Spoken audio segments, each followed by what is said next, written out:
Evangelho segundo Lucas, capítulo 11. Vamos ler do versículo 5 ao versículo 13. Os irmãos acharam? Diz assim a palavra de Deus: Disse-lhes ainda Jesus: Qual dentre vós, tendo um amigo, e este for procurá-lo à meia-noite, e lhe disser: Amigo, empresta-me 3 pães, pois um meu amigo, chegando de viagem, procurou-me, e eu nada tenho que lhe oferecer. E o outro lhe responda lá de dentro, dizendo: Não me importunes, a porta já está fechada, e os meus filhos comigo também já estão deitados, não posso levantar-me para tus dar. Digo-vos que, se não se levantar para lhes dar luz por ser seu amigo, todavia o fará por causa da importunação, e lhe dará tudo o de que tiver necessidade. Por isso vos digo: pedi e dar-se-vos-á, buscai e achareis, batei e abrir-se-vos-á. Pois todo o que pede recebe, o que busca encontra, e a quem bate abrir-se-lhe-á. Qual dentre vós é o pai, que se o filho lhe pedir pão, lhe dará uma pedra? Ou se pedir um peixe, lhe dará em lugar de peixe uma cobra? Ou se lhe pedir um ovo, lhe dará um escorpião? Ora, se vós, que sois maus, sabeis dar boas dádivas aos vossos filhos, quanto mais o Pai Celestial dará o Espírito Santo àqueles que lhe o pedirem. Amém. Senhor, obrigado por esse privilégio de, nessa manhã, ouvirmos Tua voz. É para isso, ó Deus, que estamos aqui, para isso que saímos do conforto dos nossos lares e nos deslocamos até aqui, para cultuá-lo, para adorá-lo, mas também para ouvir a Tua voz, uma voz que nos traz direção, que nos edifica, que nos alimenta. Não, ó Deus, falatórios inúteis que muitas vezes promovem dissensão, promovem facção. Não são esses que nos interessam, mas a Tua boa palavra. Por isso, ó Deus, estamos aqui. E que o Espírito Santo haja em nós, no nosso coração, no nosso ouvido, para que estejamos atentos, Deus, e com o coração aberto, para que essa palavra frutifique, para que a gente coloque ela em prática. Então, peço que o Espírito Santo haja também na minha vida, para que eu seja o ministro da palavra nessa manhã, para que eu seja coberto pela Tua graça, pela unção, o poder desse mesmo Espírito, que Ele tenha liberdade entre nós nessa manhã. Essa é a oração que fazemos, agradecendo por tudo, em nome de Jesus. Amém. Podem sentar. Queridos, Jesus está aqui ensinando algo aos seus discípulos sobre oração. Vocês talvez conheçam, né, as passagens que estão lá em Mateus capítulo 6, do verso 9 ao 15, famoso Sermão da Montanha, em que Jesus é requerido ensinar como orar. E aí Jesus diz aos seus discípulos: quando orardes, dizei. E aí ele explica, né? Mostra o Pai Nosso aos seus discípulos. E logo em seguida, ele conta a parábola desse amigo. Um amigo que incomoda, não é? Um amigo que está ali procurando alguém. Uma situação que, na verdade, envolve 3 amigos. 2 estão sendo relatados aqui na parábola, mas tem um terceiro que não está ali. Esse amigo vai, procura um outro, e ele não tem nada na sua casa para oferecer. E o que ele faz? Ele vai a alguém com quem ele tem confiança, com quem ele tem intimidade, e aí ele bate na porta, já tarde, e aí esse outro, muito pelo contrário, né, não faz o que esse segundo fez. Poderia ter agido da mesma maneira com o primeiro que lhe procurou, não é? Olha, eu não tenho nada para te dar, então não me incomoda, vai embora. Mas ele recebeu e foi procurar um outro que pudesse lhe ajudar.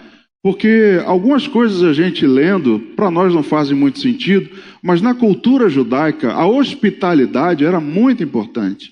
Era um princípio tremendamente respeitado. você recebendo alguém, fazendo-se, né, não é bem um anfitrião, né? Fugiu a palavra. Um anfitrião de alguém, você tem uma responsabilidade em suprir, até em defender essa pessoa. Então havia esse conceito ali na cultura, que esse homem tem muito desejo de manter e respeitar. E o que ele faz? Sai dali do seu conforto e vai procurar o outro amigo. E o terceiro não age da mesma maneira. O terceiro já está ali recolhido, deitado. E naquela época também não era como hoje, que tinha cama e quarto para todo mundo. Em muitos lugares ainda não tem. Mas muitos de nós temos um quarto para nós, uma cama para nós, os nossos filhos. Às vezes cada um deles tem um quarto, mas cada um deles tem pelo menos uma cama. Naquela época, irmãos, todos dormiam juntos. Todos dormiam na cama com o pai, com a mãe. Então o argumento dele é: não me incomoda, a porta já está fechada e os meus filhos estão deitados. Se eu me levantar, vou acordá-los, vai trazer transtorno para mim, vai me tirar do meu conforto e aí eu vou ter que te atender. Então não me incomode. É essa parábola que Jesus está contando numa situação envolvendo 3 amigos.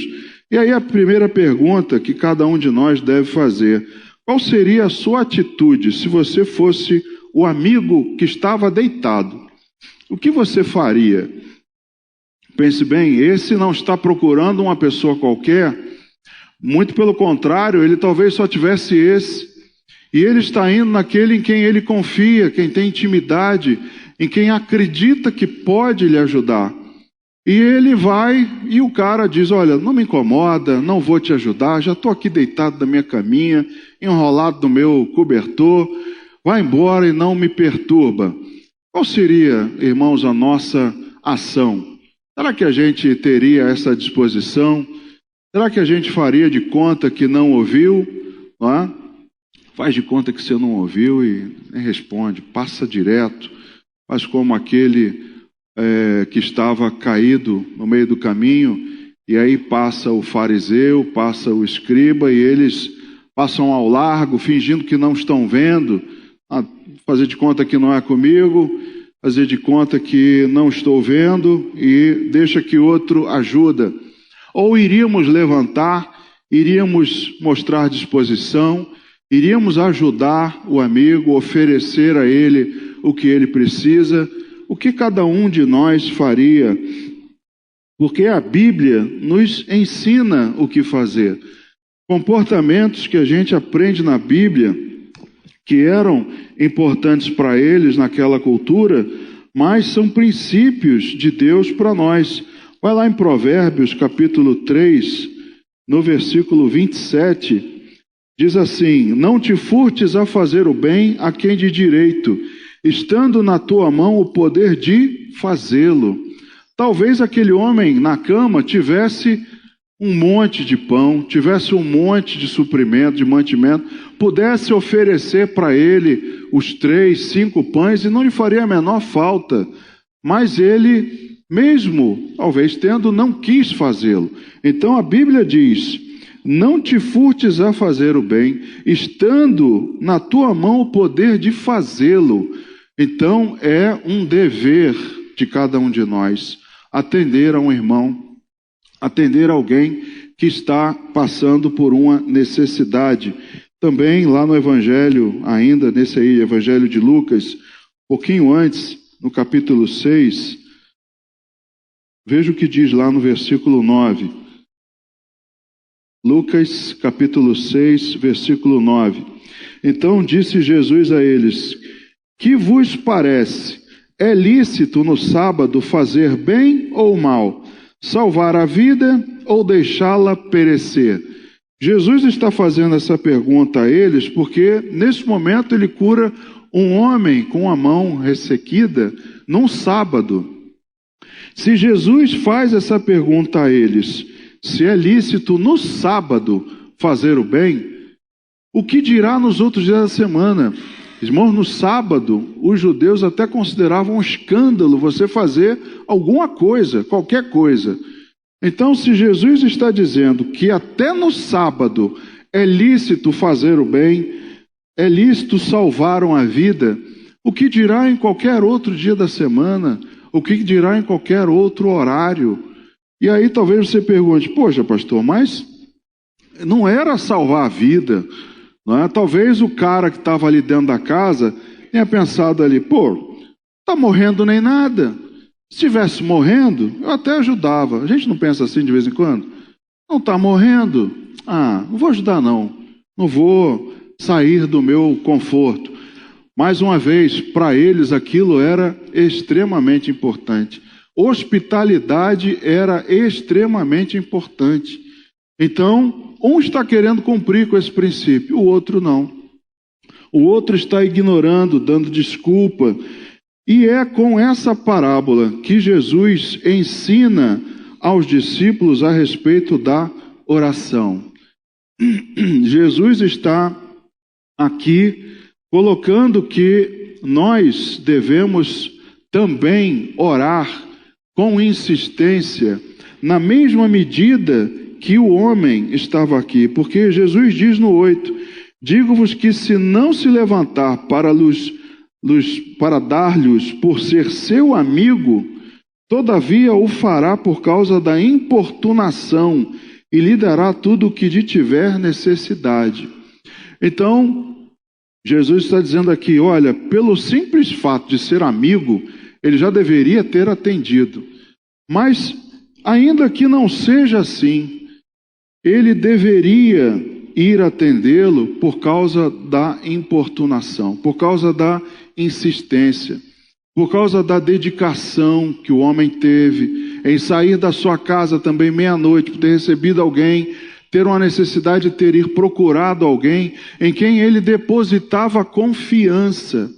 Então perceba como Jesus decide ensinar aos discípulos a respeito da oração. A oração precisa ser insistente. A oração precisa ser constância.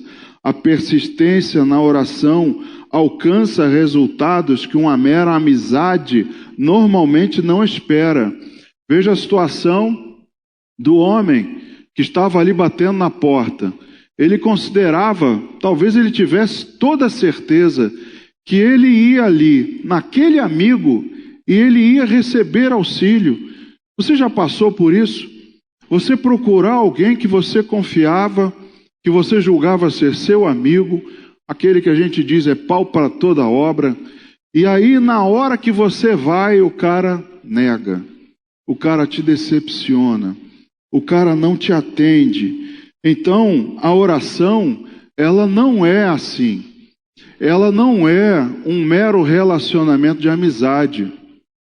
Porque a oração, ela nos dá resultados que muitas vezes eu espero na amizade e eu não tenho. Muitas vezes eu espero confiança num homem e eu não tenho. Então muitos, em vez de orar, mais uma vez, trazendo a palavra da Monique aqui no início, não leve o seu problema para qualquer um, entrega para Deus.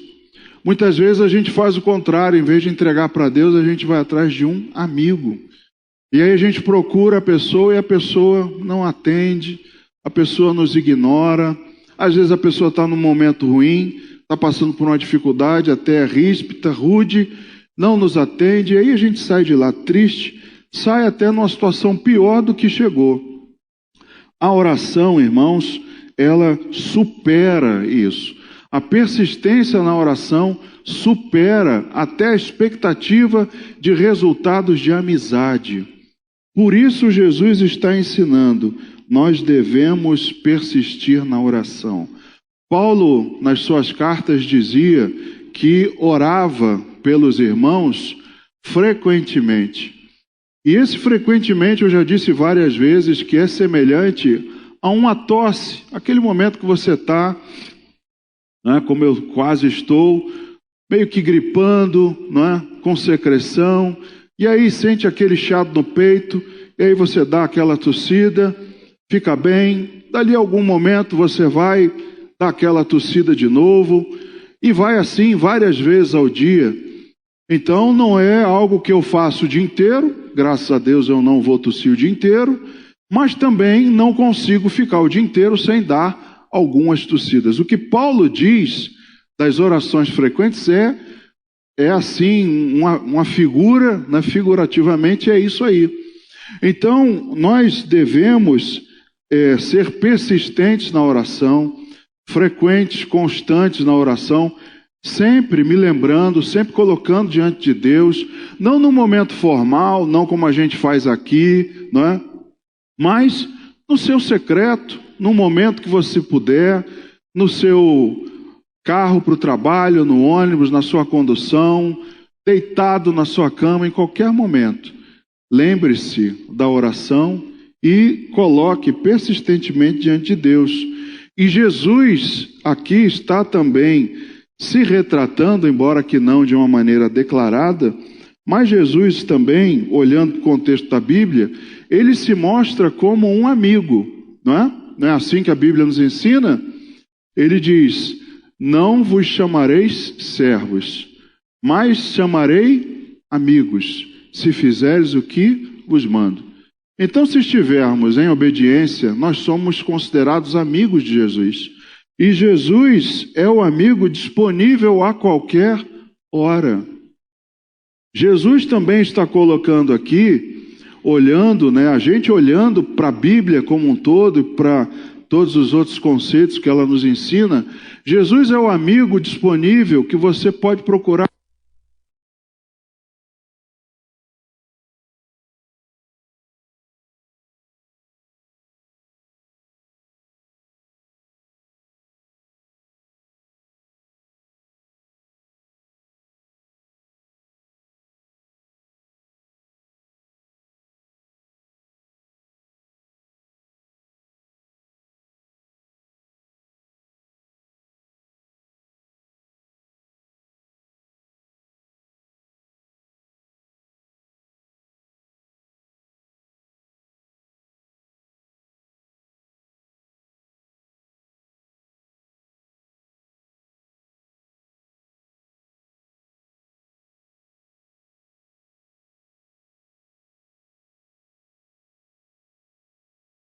Argumentar para você: olha, eu não estou disponível, eu não estou podendo te atender porque nesse momento eu estou dormindo.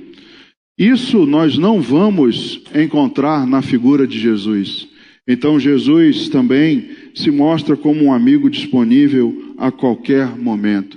Então olha, junto comigo, nesses versículos que nós lemos, e vamos aprender um pouco sobre a oração, sobre o nosso comportamento diante dela, porque Jesus vai dizer aqui algumas coisas importantes e que muitos interpretam mal, inclusive.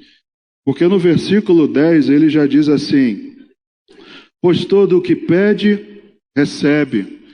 O que busca, encontra. E a quem bate, abrir-se-lhe-á. Então Jesus está dizendo: peça, bata, procure, porque aquele que bater vai encontrar. Aquele que procurar vai também encontrar. E o que pedir vai receber. E aí muitos olham para esse versículo e dizem assim: poxa, não é essa a solução. Eu vou pedir, eu vou ser insistente porque eu vou receber. E é isso que as igrejas ensinam. Muitas delas dizem assim: não diz para Deus, Senhor, se for da tua vontade. Não, é da vontade dele sim. Coloca para ele assim: Senhor, eu determino o que o Senhor tem que me dar. Não é assim, irmãos. Então, quando Jesus fala, em primeiro aqui, nesse versículo 10, todo o que pede, recebe, aqui nós temos o princípio da oração eficaz. A parábola nos mostra alguns detalhes a esse respeito que a gente precisa aprender. Primeiro, é preciso pedir, amém? Aquele que não coloca diante de Deus conhecidas as suas orações, não está mantendo um relacionamento com Ele. É aquele que diz assim: o Senhor sabe do que eu tenho necessidade, não preciso nem abrir a boca. Não, mas Ele quer que você abra. Ele te manda abrir e dizer para Ele o que é que você precisa, o que você quer. Ele quer relacionamento, Ele quer ouvir de você, Ele quer ser encontrado. Mais uma vez, Jesus é esse amigo que está à espera na porta dele. Jesus é aquele que está esperando alguém bater, para Ele alegremente receber, para Ele alegremente ouvir. Então veja o que Paulo diz, lá em Filipenses capítulo 4, verso 6, ele diz assim: não andeis ansiosos de coisa alguma, em tudo, porém, sejam conhecidas diante de Deus as vossas petições, pela oração e pela súplica com ações de graças.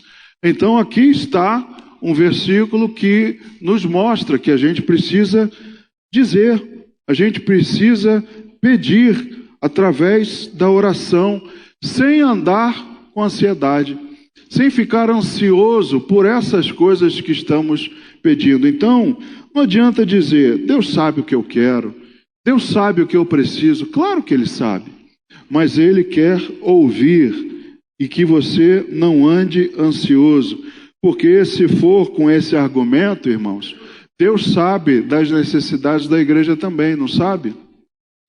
Deus sabe o que nós precisamos, Deus sabe o que a igreja dele, como um todo ao redor do mundo, precisa.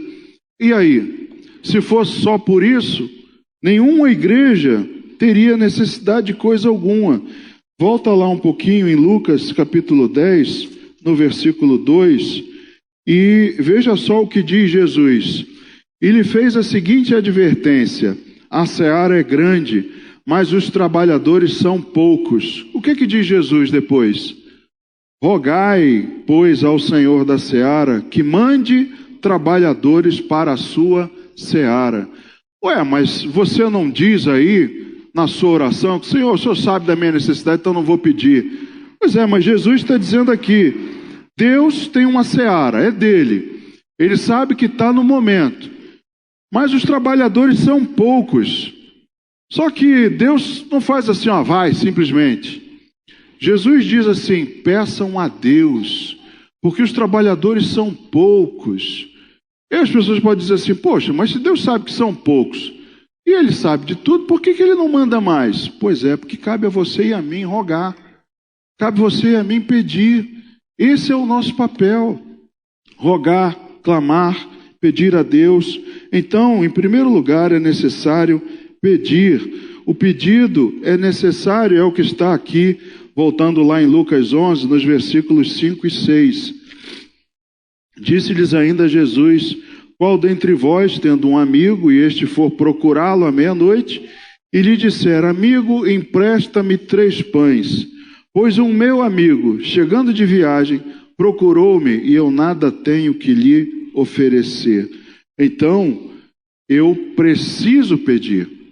O amigo chegou na casa dele, e ele reconheceu, percebeu, não tenho nada para oferecer. O que eu vou fazer? Vou ficar aqui lamentando? Vamos ficar os dois aqui chorando com fome, né? Reclamando, pô, eu não tenho nada para comer. Não. O que recebeu, ciente da sua responsabilidade, o que ele faz? Ele toma uma atitude. E ele vai pedir. E tem muita gente que se constrange, tem orgulho e não quer pedir. Fica envergonhada em pedir. Eu tenho vergonha de pedir. Mas se você tem vergonha, então não ora. Então não pede nada a Deus. Mas o que a palavra e a parábola nos ensinam é necessário pedir. Peça, é o que Jesus está dizendo aqui. Por isso vos digo, pedi. É imperativo, peça.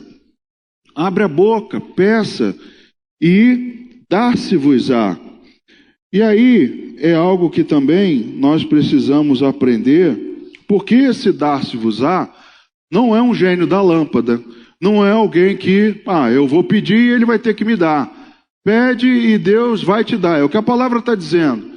Pois é, mas tem alguma coisa que me impede de ser ouvido?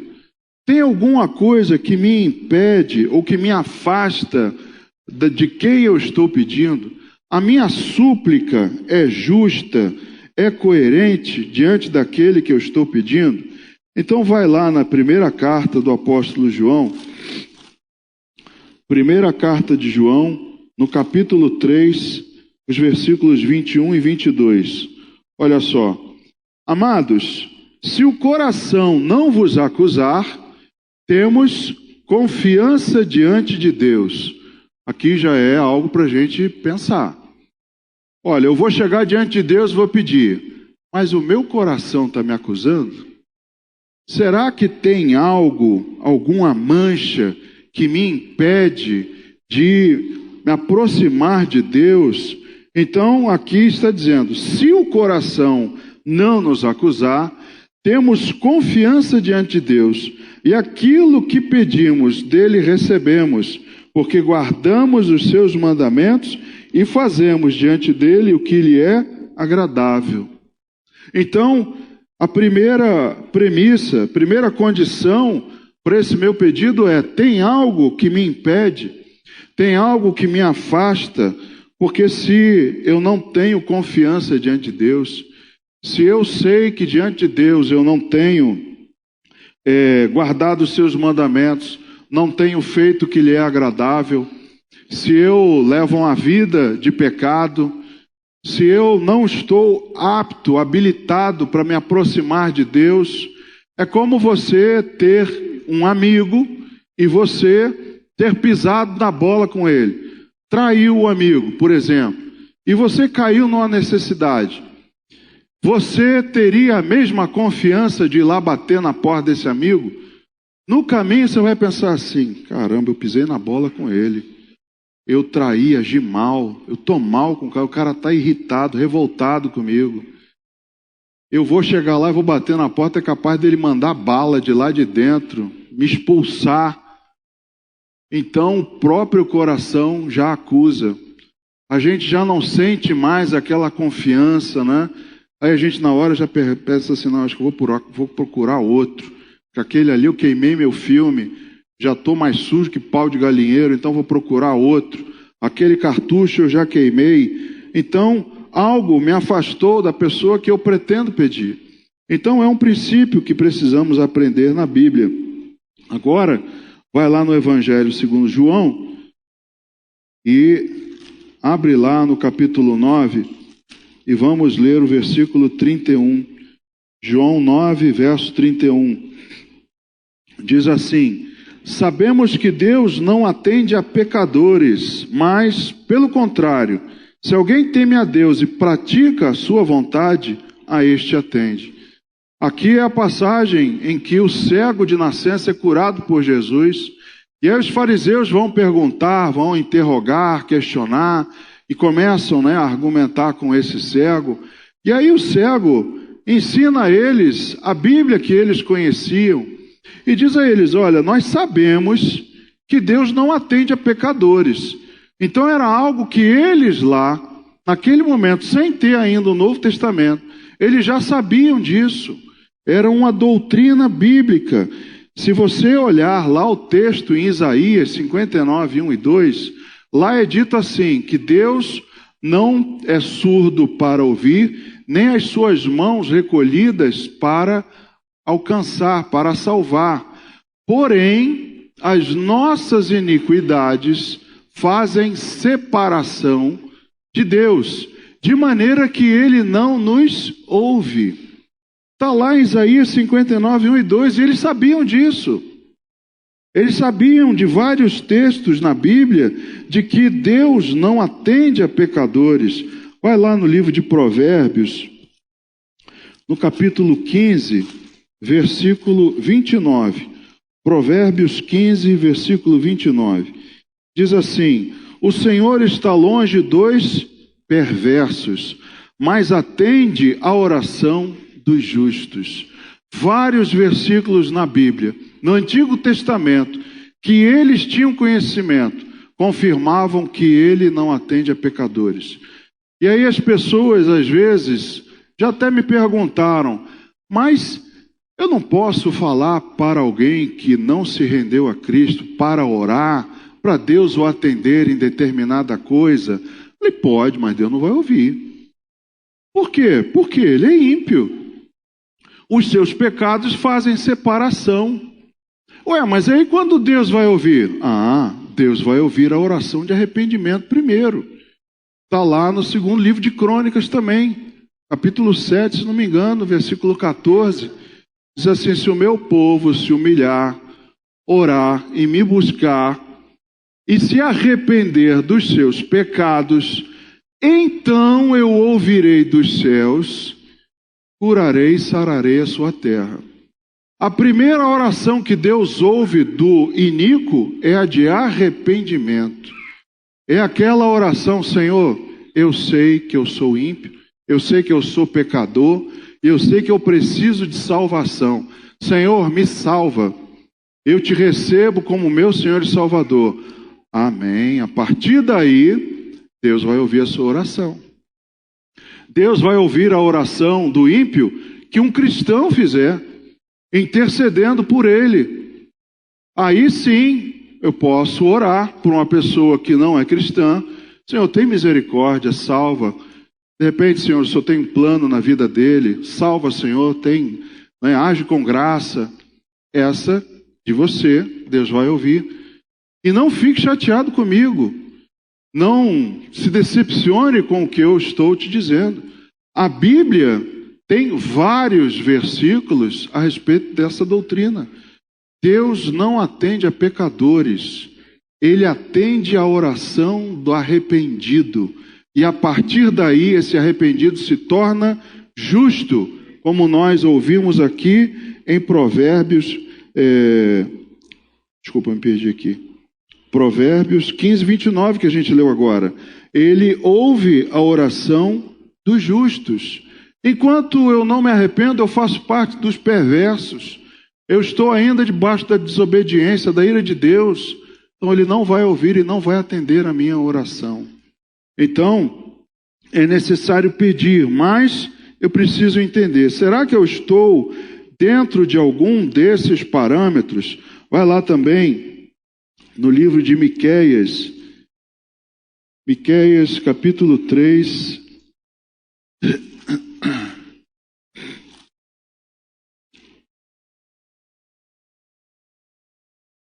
Miqueias, capítulo 3, versículos 1 ao 4.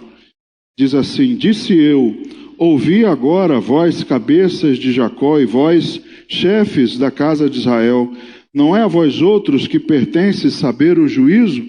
Os que aborreceis o bem e amais o mal, e deles arrancais a pele e a carne de cima dos seus ossos, que comeis a carne do meu povo e lhes arrancais a pele, e lhes esmiuçais os ossos, e os repartis como para a panela e como carne no meio do caldeirão. Então chamarão ao Senhor, mas não os ouvirá. Antes esconderá deles a sua face, naquele tempo, visto que eles fizeram mal nas suas obras. Irmãos, esses são apenas alguns dos versículos que eu separei que falam dessa doutrina. Então, não fique chateado comigo, reclama com Deus. Senhor, por que o Senhor não ouve a oração do pecador? Porque eu não quero. Eu decidi ser assim, eu não quero, eu não posso ter relacionamento com ele, eu não posso me aproximar dele, porque os pecados dele fazem separação, eu sou santo, não posso compartilhar disso, então eu não vou ouvir. Faça você a oração, que é um justo, que pode se aproximar de mim, faça você a oração. Então é uma doutrina bíblica. Por último, abre lá no Salmo número 66. Salmo número 66, do versículo 18 ao 20. Se eu no coração contemplar a vaidade, o que ia acontecer? O Senhor não me teria ouvido. Entretanto, Deus me tem ouvido e me tem atendido a voz da oração. Bendito seja Deus que não me rejeita a oração, nem aparta de mim a sua graça. Mais uma vez, alguém que se estivesse no coração contemplando vaidade, estaria impedido de ser ouvido. Então, quando a gente lê aquela passagem de Lucas e diz, peça e lhe será dado. Espera aí, não é bem assim. Eu preciso conhecer os princípios da palavra de Deus, que me impedem de ser atendido se eu tiver alguma dessas coisas. Desobediência, vaidade, pecado. Pecado engloba tudo isso. Então, se eu ainda estiver numa vida de pecado, se eu não tiver ainda me entregado nas mãos de Deus, ter recebido Ele como meu Salvador, ter sido justificado por Ele, não adianta pedir que Deus não dará. Simples assim. Deus não irá atender. Por último, um outro exemplo, não é, que pode me impedir a minha vontade é a vontade de Deus. Esse é também um outro importantíssimo ponto da oração para ela ser atendida. Vai lá no primeira carta de João, no capítulo 5, dos versículos 14 e 15. Diz assim: e esta é a confiança que temos para com Ele, que se pedirmos alguma coisa segundo a sua vontade, Ele nos ouve. E sabemos que Ele nos ouve quanto ao lhe pedimos, estando certos de que obtemos os pedidos que lhe temos feito. Então é preciso que a minha vontade coincida com a dele. Se a minha vontade não for a vontade dele, não vai acontecer. Então, quando a gente olha para a passagem de Lucas 11, em que Jesus ensina a orar, e isso é um tema, é um tema espinhoso, principalmente para muita gente que já tem um bom tempo de fé na igreja, e também para aqueles que começam. Eu não sei o que eu vou pedir, eu não sei como eu vou pedir, eu não sei se eu vou ser atendido. Deus atende a minha oração? Deus me ouve? Como é que é esse negócio? Então, essas coisas a gente precisa ter em mente. Deus atende? Sim. Eu devo pedir? Sim. Deus atende? Sim. Mas eu tenho que saber se eu estou nesses quesitos, se eu estou impedido, se eu cumpro esses requisitos aqui para para ter uma oração eficaz. E Jesus dá aqui um exemplo nessa passagem de algo que Deus quer dar. É a vontade dele. É certo que se você pedir, ele vai dar. Veja aqui o versículo 13. Ele diz assim, Lucas 11, verso 13. Ora, se vós que sois maus, sabeis dar boas dádivas aos vossos filhos, quanto mais o Pai Celestial dará o Espírito Santo àqueles que lhe o pedirem. Então Jesus conta o que é que deve acontecer na nossa oração, e ele está dizendo, ora, se você pedir, Deus vai te dar o Espírito Santo, porque cumpre esses requisitos, é a vontade de Deus. Então, se você pedir o Espírito Santo, irmãos, ele vai te dar. É certo, Jesus está dizendo aqui, Deus não vai dar o Espírito Santo àqueles que lhe o pedirem? Vai, porque é da vontade dele. Ele não nega o Espírito Santo a nenhum dos justos. A nenhum dos que ele justificou, ele nega o Espírito Santo. Então, esse é um exemplo. Jesus dá um ensino e dá o exemplo. Naquele momento eles deviam estar pensando assim, mas o que se enquadra nisso aí? Aí Jesus diz, olha, um exemplo é esse aqui. Deus não quer? Quer. Então pede, ele vai te dar. Pede e você vai receber. É simples assim. Até, irmão, se não for da vontade de Deus, você vai receber uma resposta, pelo menos. Talvez não no tempo que você quer, mas a resposta também não pode ser a que você deseja, porque ele também pode dizer, não vou te dar. Não quero, ou talvez não seja esse o momento. Espera. Então, Deus você sempre vai receber uma resposta, pelo menos. Uma resposta de Deus. Paulo cita um exemplo de que ele orou a Deus várias vezes para que Deus tirasse o espinho na carne. E Paulo recebeu a resposta. Minha graça te basta. Ponto.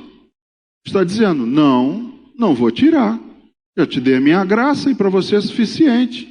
Então, nós temos que entender o que Jesus ensina nessa parábola. Se esses itens se cumprirem, com a devida persistência você recebe. Também a Monique citou aqui o exemplo de Ana. Ana perseverou na oração. Diz lá no primeiro livro de Samuel, no capítulo 1, que Penina teve filhos de Eucana, mas Eucana amava mais a Ana. E ela, Ana, era estéril. E por anos a fio ela foi humilhada por Penina porque não dava filhos a Eucana. E aí ela persistiu ano após ano, toda vez que eles iam e subiam para sacrificar, elas iam junto. E imagina todos os anos que ela, Ana, orou, pediu a Deus por um filho e teve que ouvir, não é? A Penina humilhando, tripudiando dela. Eu tenho, você não tem. E o que Ana fez? Ana persistiu em oração. Persistiu, perseverou. E aí lá no capítulo 1, no verso 11, diz que numa dessas vezes, Ana orou, chorou, clamou a Deus, até passou por bêbada. E aí Eli dá a ela a palavra: vai e te seja segundo pediste. E aí naquela noite, Ana se deitou com Eucana e aí ela engravidou de Samuel. Então, é uma persistência, é um exemplo dessa persistência, desse amigo que incomoda.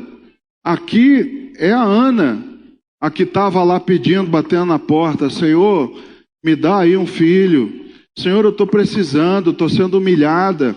Senhor, eu quero um filho. Senhor, me dá um filho. Demorou? Demorou. Mas era da vontade de Deus? Sim. Tanto que Samuel foi o primeiro juiz. Aliás, foi o último juiz do povo. E através de Samuel começou o reinado. Então, era da vontade de Deus. Era um momento em que as visões não eram frequentes e Deus restabeleceu tudo em Samuel. Era da vontade de Deus. Mas o que Ana teve que fazer? Persistir. Ano após ano, persista. Vai lá, ora. Se for da vontade de Deus, uma hora acontece. Uma hora Deus concede. O segundo ponto aqui do versículo 10 é que Jesus diz: pois todo o que pede, recebe. O que busca, encontra. E a quem bate, abrir-se-lhe-á. Então, o que busca, encontra. A busca é algo que faz parte da vida do cristão. Você deve buscar santidade. Você deve buscar direção. É para isso que você vem também ao culto, para ouvir a palavra de Deus. Uma palavra que te dá direção. Uma palavra que te consola. Você deve buscar também proteção.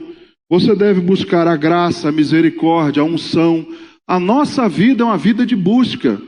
Você precisa buscar sempre. E tudo isso, todas essas coisas que eu disse, se materializaram num homem, alguém perfeito, alguém maravilhoso, alguém que Isaías retrata, né, como o fiel conselheiro, Pai da eternidade, príncipe da paz. E lá na carta de Paulo aos Colossenses, Paulo dizendo aos Colossenses no capítulo 2, do versículo 4 ao 9, ele diz: assim digo, para que ninguém vos engane com raciocínios falazes, pois embora ausente quanto ao corpo, contudo em espírito, estou convosco, alegrando-me, verificando a vossa boa ordem, a firmeza da vossa fé em Cristo. Ora, como recebestes Cristo Jesus, o Senhor, assim andai nele, radicados e edificados e confirmados na fé, tal como fostes instruídos, crescendo em ações de graças, cuidando de que ninguém vos venha a enredar com sua filosofia e vãs sutilezas, conforme a tradição dos homens, conforme os rudimentos do mundo, e não segundo Cristo. Agora o 9, porquanto nele habita corporalmente toda a plenitude da divindade. Divindade aqui com D maiúsculo. Não era uma divindade qualquer, não era um Deus qualquer, mas era o Deus de Israel. Então em Jesus habita a plenitude de Deus. Tudo isso que nós ouvimos aqui de santidade, direção, tudo isso você encontra em Jesus. Então o que ele diz lá em Lucas 11, o que pede recebe, o que busca encontra. O que você precisa buscar, irmão? O que você precisa buscar nesse mundo? Você precisa buscar Jesus. É a Ele que você tem que buscar. Ele mesmo ensina que não devemos, não é, buscar as coisas terrenas, mas buscar em primeiro lugar o reino dos céus e a sua justiça. E as demais coisas, o resto será acrescentado. Então busque a Jesus. Mais uma vez, Ele é o amigo que quer ser importunado, num bom sentido. Então, busque Jesus incessantemente em oração. Busque-o porque você o irá encontrar. Ele também te buscou e te conduziu ao arrependimento. Então busque a Ele também. Busque-o enquanto Ele pode ser achado. Porque em algum momento, queridos, quando Ele voltar, você não poderá mais buscá-lo. Porque Ele não será mais advogado, Ele será o juiz. Então não haverá mais oportunidade. Então busque a Ele agora, hoje. Busque a Jesus. Por último, lá no verso 10, ele diz: a quem bate, a porta será aberta. É o que está dito aqui: a quem bate, abrir-se-lhe-á. A porta, queridos, quem é que se identifica na Bíblia como a porta? Quem na Bíblia é retratado como a porta? Vai lá no Evangelho segundo João, no capítulo 10, do versículo 1 ao 9. Para a gente encerrar. João 10, do 1 ao 9. Ele diz: em verdade vos digo que não entra pela porta no aprisco das ovelhas, mas só por outra parte. Esse é ladrão e salteador. Aquele, porém, que entra pela porta, este é o pastor das ovelhas. Para este o porteiro abre. As ovelhas ouvem a sua voz, ele chama pelo nome, e as suas próprias ovelhas e as conduz para fora. Depois de fazer sair todas as que lhe pertencem, vai adiante delas e elas o seguem, porque lhe reconhecem a voz. Mas de modo nenhum seguirão o estranho, antes fugirão dele, porque não conhecem a voz dos estranhos. Jesus lhes propôs esta parábola, mas eles não compreenderam o sentido daquilo que lhes falava. Jesus, pois, lhes afirmou de novo: em verdade vos digo, eu sou a porta das ovelhas. Então ele está aqui afirmando que ele é a porta. Todos quantos vieram antes de mim são ladrões e salteadores, mas as ovelhas não lhes deram ouvidos. Mais uma vez, eu sou a porta. Se alguém entrar por mim, será salvo. Entrará e sairá e achará pastagem. Então, ele é a porta. Quando ele está dizendo aqui: batei e abri-se-vos-á, por quem a quem bate, a porta será aberta. Então ele é a porta. E o mundo oferece, irmãos, muitas portas largas, não é? E todas levam à perdição.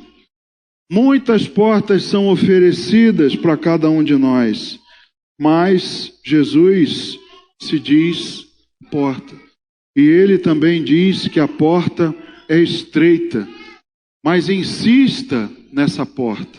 Insista, porque ela se abrirá. Ele não rejeita nenhum dos que foram enviados a ele. E da porta para dentro, queridos, só a paz, comunhão e salvação. A porta também é algo significativo. Quando você chega na sua porta e fecha, você sente que está num lugar seguro. Você sente paz, você sente proteção, você sente repouso. Não é isso? Quando a gente vê aqueles filmes em que a pessoa está sendo perseguida, né? O que ela faz? Ela tenta ali, toda nervosa, tentar abrir a fechadura. Abre, pum, fecha aí. Dá aquele respiro de alívio. Agora tem uma porta entre mim e a ameaça. Jesus é essa porta. Assim que você entra por ela, você está isolado da ameaça. Você está no lado da comunhão, da paz, da salvação, do amigo, alguém que quer ter relacionamento contigo. E para a gente terminar, último versículo, abre lá em Salmo 84. Salmo 84, verso 10, diz assim: pois um dia nos teus átrios vale mais que 1000. Prefiro estar à porta da casa do meu Deus a permanecer nas tendas da perversidade. Então, estar à porta, Jesus, é muito melhor. É muito melhor do que você permanecer nas tendas da perversidade. Então, é melhor você estar batendo na porta dele, porque você sabe que ele vai ouvir e vai abrir. Ele não está dormindo, ele não está chateado por estar sendo incomodado. Muito pelo contrário, ele está ali ansioso. Apocalipse 3:20 até diz que Jesus é quem está à porta. Porque se muitos não vão a ele, ele vai atrás. Se você não vai até ele, ele vai até você. E ele bate na sua porta. E ele diz: me deixa entrar. Me deixa entrar porque eu tenho suprimento. Eu estou trazendo suprimento. Eu estou trazendo paz, salvação. Tudo o que você precisa está configurado em mim. Então, que você persevere. Ele é aquele amigo sempre disponível para ser incomodado. Ele não está pronto para te enxotar, vamos dizer, né? Mas ele é aquele que está disponível. Então persista em oração para alcançar o favor de Deus. Olhe para esses preceitos que nós falamos e persista. Faça como Ana, seja persistente. Amém? Vamos ficar de pé, vamos orar. Vamos agradecer a Deus por tudo que Ele é, por tudo que Ele nos proporcionou, por tudo que Ele deseja fazer por você. Jesus já te salvou, já te resgatou, quebrou as cadeias que te prendiam à escravidão do pecado, mas não parou por aí. Ele ainda está disponível. Em todo momento que você passar por aflição, angústia, vá até Ele, procure e diga: mestre, eu quero ser ministrado. Mestre, eu estou precisando. Mestre, eu estou carecendo de um recurso. E Ele vai abrir e vai te receber. E vai ter comunhão contigo. Lembre-se disso quando você for fazer uma oração a Deus. Vamos orar também. Pai, queremos orar nesse momento, Senhor, acreditando que estamos cumprindo todos aqueles requisitos que aprendemos. Oh, meu Deus, que não estamos aqui em vaidade, não estamos aqui, meu Deus, em pecado, não estamos, Pai, com pedidos absurdos, mas cremos que estamos debaixo da Tua vontade, em obediência, cumprindo os Teus preceitos. Cremos, meu Deus, que com tudo isso o Senhor ouve a nossa voz e nos atende. Queremos, Pai, aprender quais são as Tuas vontades. Queremos, meu Deus, receber do Senhor porque é do Teu agrado, é da Tua vontade. Ó Senhor, nos ajuda a persistir, porque muitos de nós, meu Deus, perdemos o ânimo, perdemos, Deus, a vontade de orar, mas o Senhor quer ouvir. O Senhor quer ser incomodado. O Senhor não está dormindo, o Senhor está atento para cada um de nós. E o Senhor quer relacionamento conosco. Então que cada um de nós busque ao Senhor.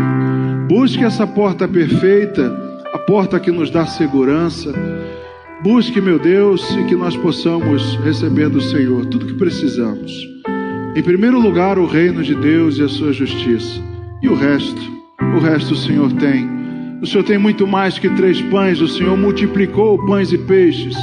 Então nada vai nos faltar. Obrigado, meu Deus, por essa palavra nessa manhã, que nós possamos aprender e praticá-la. É a nossa oração, fazemos em nome de Jesus. Amém.